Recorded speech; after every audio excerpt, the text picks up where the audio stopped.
สินใจครั้งนี้ของเธอนับต่อจากนาทีนี้ชีวิตที่ฉันต้องเจอ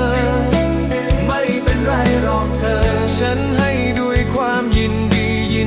ที่เคยรักและเข้ามาในชีวิตของฉันถึงแม้วันนี้จะเป็นเพียงเรื่องวันแต่ว่าฉันก็เข้าใจ